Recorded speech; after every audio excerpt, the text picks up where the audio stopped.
राधे राधे साथियों, कैसे हैं आप? उम्मीद है आप अच्छे होंगे। आज का जो प्रसंग है एक वक्त राजा के ऊपर है। एक बहुत ही धर्मात्मा राजा भगवान का बड़ा भक्त था। धर्म पूर्वक राज्य करने पर यथाकाल उसकी मृत्यु हो गई।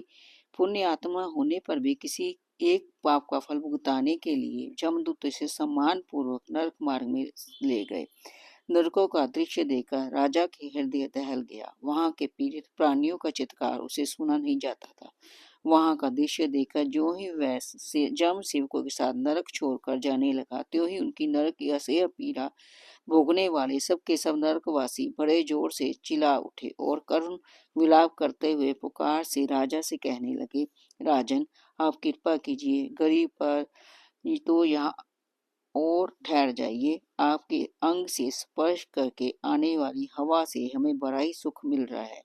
इस दुखद सुखद शीतल वायु के स्पर्श मात्र से हमारी सारी नार की पीड़ा और जलन एकदम चली गई है और हम मानो आनंद की वर्षा हो रही है। दया कीजिए। राजा ने सुनकर जमदूतों से पूछा, मेरे यहाँ रहने से इन लोगों को सुख मिलने का क्या कारण है? मैंने ऐसा कौन सा कार्य किया है जिसके कारण इन पर आनंद की वर्षा हो रही है? जमदूतों ने कहा, महाराज, आपने प्रीत देवता, अतिथि और आश्रित का भरण पोषण पहले करके उनसे बचे हुए द्रव्य से अपना भरण पोषण किया है तथा श्री हरि का श्रवण किया है। इसलिए आपके शरीर से स्पर्श की हुई हवा से इन पापियों को नरक यातना सहज ही नष्ट हो रही है। आपके तेज और आपके दर्श से पापियों की पीड़ा पहुंचाने वाले जमराज के अस्त्र शस्त्र तीक्ष्ण चोंच वाले पक्षी नरकांगनी आदि सभी तेज हत होकर मृत्यु हो गई हैं। इसलिए नरकवासी पापियों को इतना सुख मिल रहा है। ये सुनकर राजन ने कहा, इन इनके सुख से मुझे बड़ा सुख मिल रहा है। मेरी ऐसी मान्यता है कि आत्र प्राणियों की रक्षा करने में जो सुख होता है, स्वर्ग या ब्रह्मलोक में भी ऐसा सुख नहीं होता। यदि मेरे यहाँ रहने से इनकी पीड़ा दूर होती है तो दूतों, मैं तो पत्थर की तरह अचल होकर यही रहूंगा। राजा की ये बात सुनकर दूतों ने कहा, चलिए, ये तो पापियों के नरक भोगने का स्थान नरक है।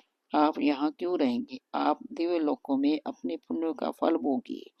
राजा ने कहा, जब तक इनका दुखों से छुटकारा नहीं होगा तब तक मैं यहाँ से नहीं हटूंगा, क्योंकि मेरे यहाँ रहने से इन्हें सुख मिल रहा है। आतुर आतुर होकर शरण चाहने वाले शत्रु पर भी जो मनुष्य अनुग्रह नहीं करता, उसके जीवन को धिक्कार है। दुखियों के दुख दूर करने में जिसका मन नहीं है, उसके यज्ञ, दान, तप आदि कुछ भी इस लोक और परलोक में सुख के कारण नहीं होते।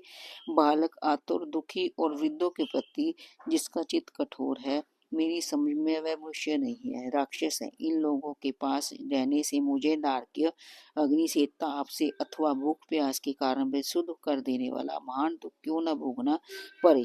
इनको सुखी करने से मिले हुए उस दुख को मैं अपने लिए स्वर्ग सुख से भी बढ़कर समझूंगा। मुझे एक के दुख पाने से इतना आत्र जीवों को सुख होता है, तो इससे बढ़कर मुझे और कोई लाभ होगा? यमदूत ने कहा, महाराज, देखिए, साक्षात धर्म और देवराज इंद्र आपको ले जाने के लिए यहाँ आए हैं।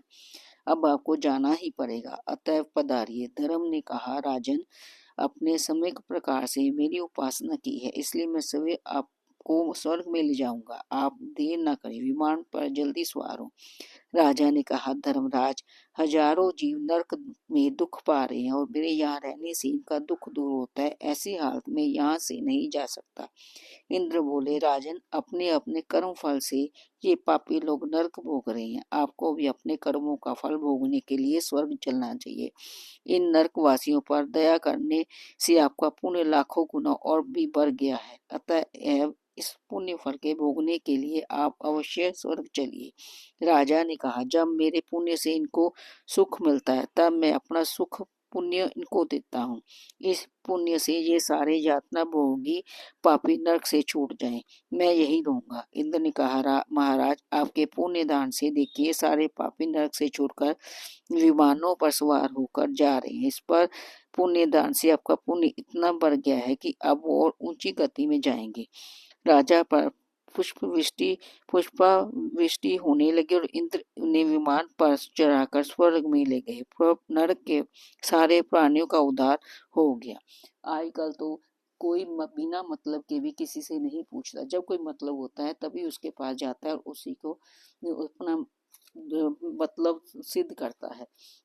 कोई किसी को भोजन नहीं देता, कोई किसी का ध्यान नहीं रखता, हर अपने अपने अपने आप में लगे हुए हैं, अपने परिवार में लगे हुए हैं, अपने सुख में लगे हुए हैं।